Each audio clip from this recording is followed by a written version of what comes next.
When you think of a doula, who do you think about? Is it someone you find in your community, or is it your friend and family who's taken a doula workshop to share their doula skills with you? I often envision a world where everyone has the opportunity to take a doula workshop and use their wisdom for themselves to support their closest friends, family, and community. My guest today has a special story of being a doula and then able to add those skills to support her daughter, as she calls a mother's view as a doula, ushering in the next generation. Hi, I'm Debra Pascali Bonaro, founder and director of Orgasmic Birth and host of the Orgasmic Birth podcast. My guest today, Lori Cosgrove, is an event producer in the medicinal cannabis field by day who enjoys hanging out with her family, creating art through cooking, singing, and doodling in her spare time. Her house is home to 4 generations, and she and her husband have been hosting monthly gatherings of artists and musicians for over 9 years. Their love for self expression, community, and safe places to share stories has fueled the idea that is now chosen family. Lori lives in the Philadelphia suburbs and is loving her new role as an OMA. Lori studied with me at the PALS Philadelphia Alliance for Labor Support program, taking our DONA birth doula workshop, and hopes to someday cross the bridge from birthing doula to death doula. She believes that everyone has the right to be seen and heard, especially during the ultimate surrender, childbirth. Hi, Lisa. Welcome. It's so special to have you join me again. Hi, how are you? Yeah, it feels great to be here. And I have to say, getting to be with you again, and I just have to let everyone know when you came to the doula workshop, you actually came with your youngest daughter too. And it was so touching to see a mother-daughter going through that experience together. And I've wanted to ask you, what was that like for both of you? Oh, it was awesome. So Veda, our 20-year-old daughter, is in nursing school, and we just thought this would be a great addition to her studies, and it was something that we, like, felt really strongly about. We watched childbirths together. We follow podcasts like your own that celebrate childbirth and, love and loss and all of it, and we did that, like, driving to school when she was in high school and home again, so this was a really sweet addition to that. When we were accepted, which I was really shocked because PALS has such a long waiting list for your workshop. I was really surprised, but we were so excited. We had plans for that weekend. We got rid of the plans. We were so excited. And to be able to celebrate that together and learn ways that we could support my oldest daughter through her recent birth was just epic. But Yeah. the whole time throughout the workshop, you would say things and we would just look at each other and our eyes would meet and we were just like, "Yep, this is where we're supposed to be," you know? It was really cool. Well, it was really special to watch and see that connection of you sharing that special bond and that passion for transforming childbirth. And then you had this opportunity to be a part of your oldest daughter's birth. Can you share a little bit about how that unfolded and what that was like for all of you? Yeah, sure. So it was, my daughter had a really rough pregnancy. So luckily she was blessed with an easy birth. Well, for the most part. So she labored, we got to the hospital. It was a situation where she had planned to have her birth with this team of really strong, amazing women. So we got to the hospital and they, told her that she would be able to stay, that her contractions were close enough. So she and myself, my husband and her husband, we all kind of like, drove following each other to the hospital. We were listening to a fun playlist, the two of us. She, was in really high spirits and was so excited to not be pregnant anymore. Like, that was her whole goal. It was like, I might not be pregnant tomorrow. So, because she had that, hyperemesis, I believe it's called, it was just like she was sick the whole entire time. So, she really saw the light at the end of the tunnel. So, we got to the hospital. She labored through the night. naturally. I think it was like 12 hours, her contractions. She rode them through. We used all the different, techniques that you had shown. We had the ball, we had the peanut ball. We used all the different, like pain relief techniques. We were talking, we were watching shows that she enjoyed, listening to music, hydrating, all of the things. So the next day, she, I believe that they gave her some Pitocin to kind of like move things along. She made these decisions, as we went. We talked it through, and she trusted her team. And then the contractions started to come, stronger, closer together. Um, we got to the point where a few hours later, the crew came in and said, "Okay, it looks like we're going to be able to do. You're fully dilated. It looks like we're going to be able to do some practice pushes." They put our feet up in the stirrups and we could basically see the baby's head. So we realized that this baby was coming out really soon, and Hannah was in high spirits. She was excited. Um, the pain, she was experiencing pressure, but she felt like she was going to get through this pretty quickly. And she did.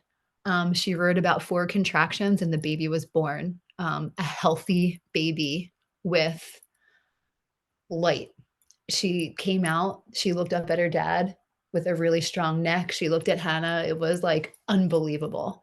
And then she latched on immediately and started feeding. It was like the best possible outcome. And Hannah looked around at these strong women that helped to deliver this baby and said, "I'm not pregnant anymore." And that was just like this, it was just awesome. It was like the finale. So yeah, being able to be there, and, her husband was amazing in his support techniques. We talked about different things that we could do to help her through, and just being there, like being there for her was amazing. I was doing like quick text messages prior, giving the people in, our family in the waiting room a heads up, and then they couldn't believe it when I wrote back 12 minutes later because I said, "Okay, here we go. She's going to push." And within 12 minutes, the baby was born. It was like amazing. So, yeah, that was the birth that was it. And it just had this beautiful, sweetness to it. Hannah was just so happy.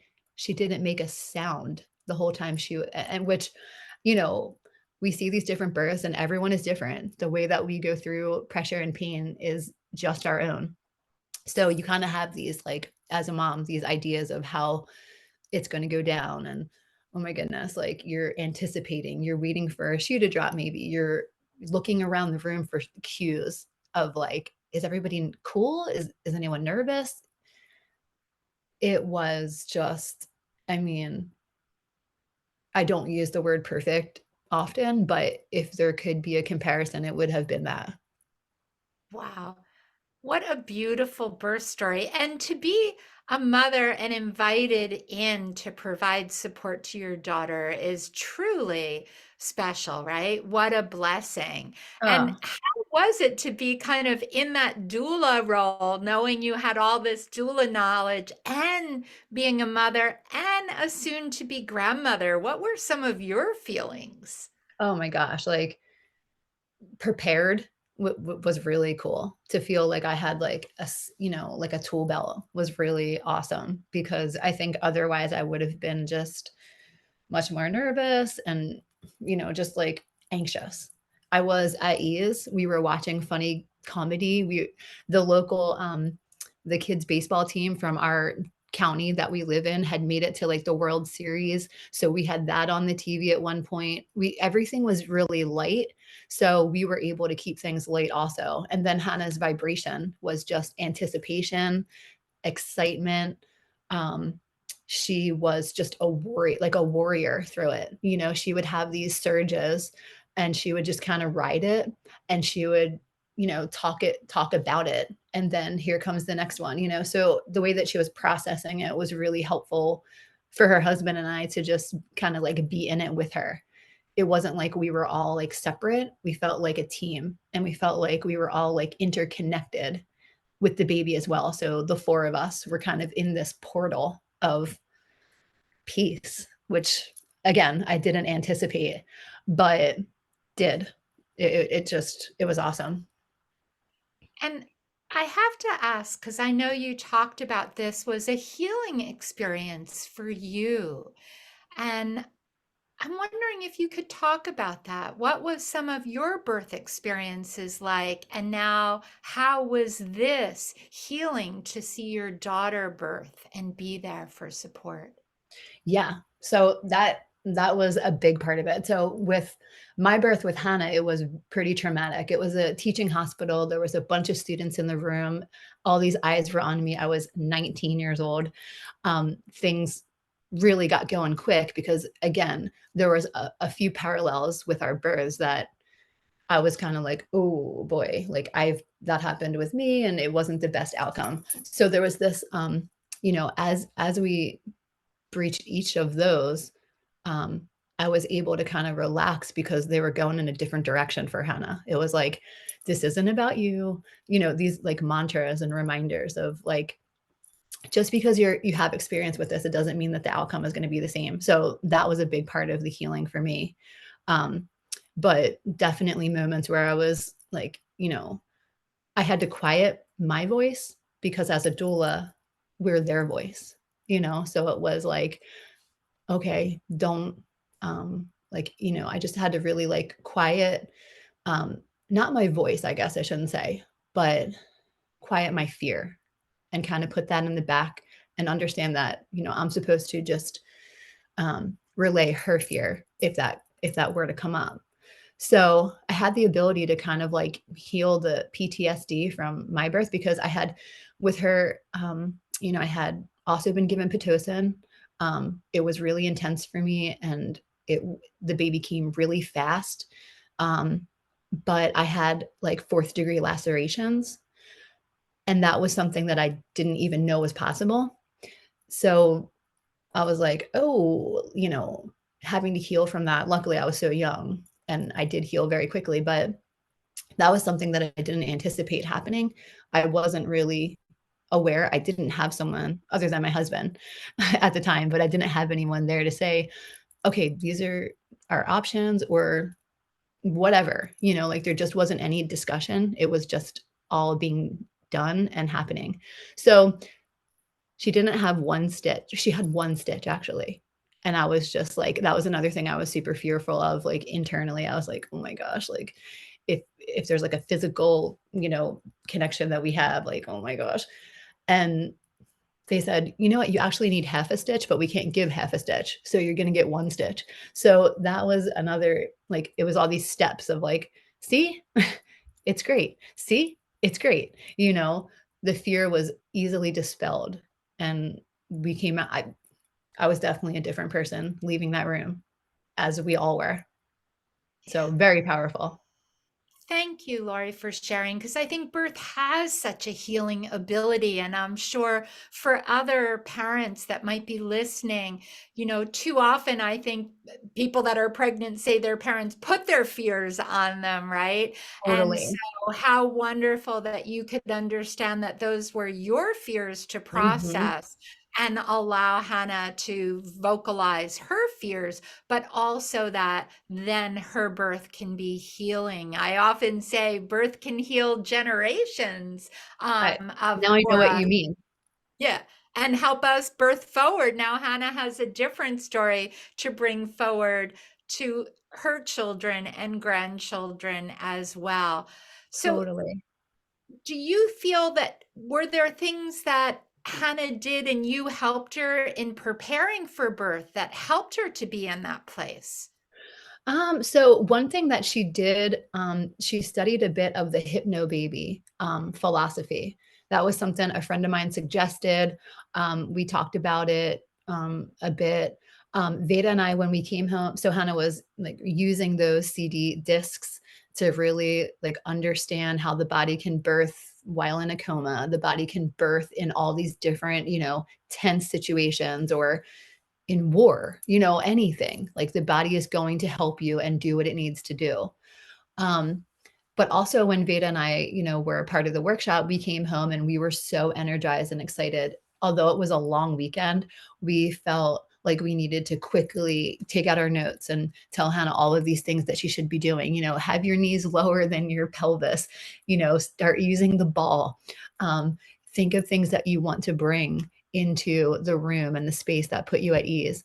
Um, let's not use certain verbiage. That was a big part too. It was like, words that we could swap out. Um, you know, birthing room, and just all of these, not the birth plan, but the vision. Like what is your dream situation? Like what have you seen and how can we help you get there? So it was a lot of that. It was just we realized that it was a lot of just the way that we frame what is going to happen regardless. We're removing the words of control because we're not fully in control. We have to leave room for what's possible, things that we didn't even know that our body could do or say, or like a deepness of presence, that we didn't even know was possible. So that was a big part of it. And just using the different techniques that, you offered. We just pulled out our notes and we started to just go through them all. And I think she was able to Veda was extracting things differently than I was, as students, right? It's like interpretation. It's how we like feel and experiences that we've had, right? So Veda wasn't experienced in childbirth before. So she saw things differently and with a lighter look. It was really cool for Hannah to be able to absorb the education that both of us gathered from that weekend. So I think that was a big part of it. It's so special to hear. For me as a doula trainer all these years, it's always beautiful to hear how that wisdom keeps passing on and how different people take it in. And it's just making me think, like, would you recommend that other parents who have daughters or sons or, family members that are giving birth take a doula workshop? Definitely. I honestly think that everyone should be a certified doula, of both birth and death. I think that there's a space for that in our community, especially as our society promotes some disconnection through electronics or whatever that might look like in everyone individual home. But I feel like it's more of a testament to nature and connection where we have these trusting roles. And I understand not every home has the ability. A lot of people would rather their mom sit it out or their sister or brother. I get that. But then sometimes the roles exist between friends, like I said earlier, chosen family, like with our intro. I mean, we have to be there for one another, and in those most dire moments of i I can't speak for myself, but I want you to speak for me. These are my wishes. How can you help it come to fruition? um, Here's some techniques that I'm not able to do, or my husband isn't physically able to do, or whatever that is. There's always a space for a doula, is how I see it. I feel like there's a space for a doula in a divorce. I feel like there's a space for a doula in a new relationship. I feel like there's a space for a doula, in a really busy home that has little kids running around and parents working jobs. Like, I feel like it is such a necessary part of our society at this point. So to be able to have that two of those in our own home right now is just amazing to me. And we have been promoting it and talking about it and offering our services even for free. We just want to be there for people at this point, gain the experience, and really just strengthen the human experience is the main thing, to be of service however we can. Yeah. So beautiful, Lori, because I couldn't agree more, right? The doula, that unconditional listening and nurturing and caring is something all of us could use in every aspect of our life for sure. Definitely. And and have you been at any other births? I have not.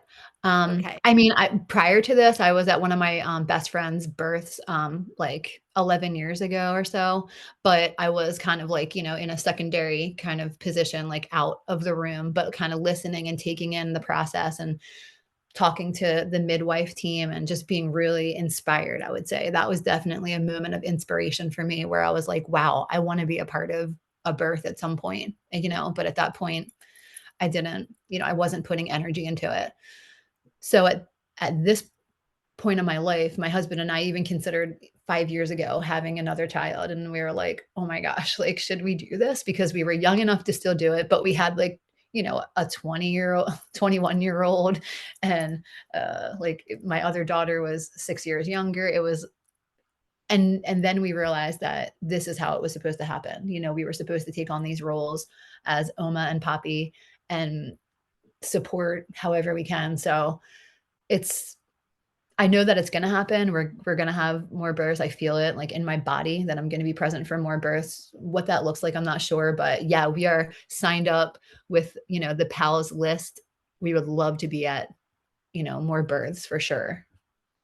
Fantastic. Well, you have so many great skills to offer. So I hope that PALS gets you out there. It's so wonderful that they offer that client matching. So hopefully that'll come Amazing. together soon. So just coming back to kind of your daughter, how was, and I know that we did the birth doula, so we didn't do the postpartum care, but I'm always curious how a good birth impacts postpartum. What were those first couple weeks like, and were you there for that transition? Yes. So we have a house. We have 4 generations living in our home. My dad lives with us, and then my husband and I, our children, and now Selah, the baby. So, it was, I feel like we have a really strong, home, like, center where, as things are needed, we're all just trying to pitch it in and helping. The kitchen is for cooking food and for dancing. We try to celebrate as much as we can. We have those monthly events here, so getting right back into that was really powerful.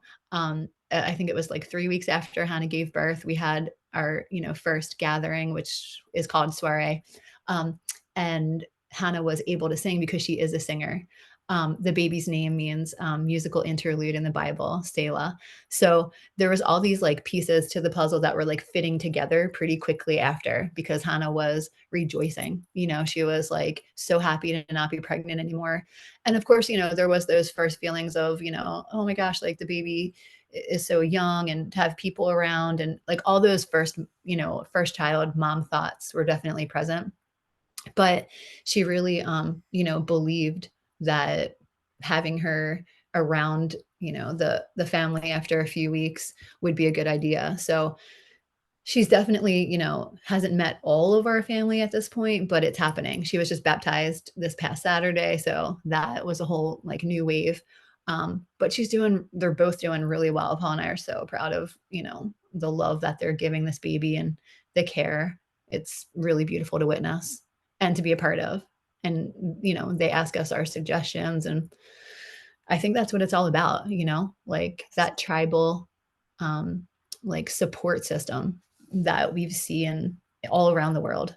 It's really great that we can have that in our home. Yeah, so beautiful. I kind of just feel that in my whole body because I know that for many people, they're very isolated from family and friends, and that postpartum can be such a challenging time.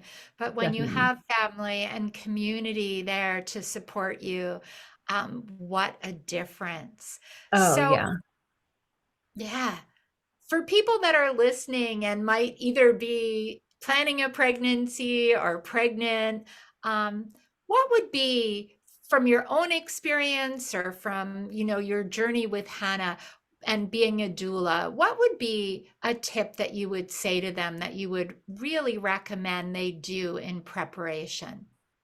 I would just say, like, say what you need, like put it out there, what you're feeling and what you're going through, because we all want to be supportive and we want to find the answers for you. So I think it's just a situation of, if it's fear, put the fear out there. If it's joy, put the joy out there. But saying what you need and just being clear because that's, it gets us to the goal line faster when there's, all of us are seeking answers or what happened for someone else or, I mean, we are thick with research online, and we can find it. But when you're in the throes of whether it's pregnancy or preparing to become pregnant, you don't have the time, or you don't have, like, you're not in that mind space. So I think, having the support to, and just putting it out there, like, I would love to know more about this, or I heard this story, and, having people help you to find the answers that you're seeking, I think is really important. Because once our mind is at ease, I think our body becomes at ease. And then it's more, optimum space to hold a child, or to search for a child, or whatever that looks like. Yeah. Thank I you just have to plug so in my much. computer. I'm sorry. That's okay. It's perfect timing because thank you so much, Lori, for sharing your beautiful journey as a doula and with your both your daughters, right? Coming For sure. together and then being at Hannah's birth. And it just is so inspirational. And for people that might want to reach out, especially if they're in the greater Philadelphia area and they're looking for a doula, how could they find you? They could find me on Instagram. It's my first name backwards. It's IROLCOSGROVE. So I roll Cosgrove. That would be a great way. You can DM me. That would probably be the best way. I'm always, looking to connect with people, whether we're like-minded or not. I enjoy the human experience, and just communication, connection is like one of my goals. So yeah, I would love to, if I can, um, offer some kind of like tidbits of knowledge about being a doula and having that experience. Thank you so much. And we will be putting that in the show notes. So for anyone, take a look below wherever you're listening, and you'll see Lori's contact there so you can be in touch. And for everyone listening, we hope this inspired you. Maybe you'll consider joining us at a doula workshop. Definitely check our profile and you can see our upcoming workshops. I do a handful of virtual, so you can join anywhere in the world, and then several that are in person, both back in Philadelphia in April and a lot in the New York, New Jersey area, but also some traveling workshops in Bali and other countries around the world. So thank you all for listening today. We hope that you'll give us your comments, your feedback, and join us for our next episode of the Orgasmic Birth Podcast. Thank you so much, Lori. Thank you. Go to Deb's workshop. Go to Deb's workshop. Thank you.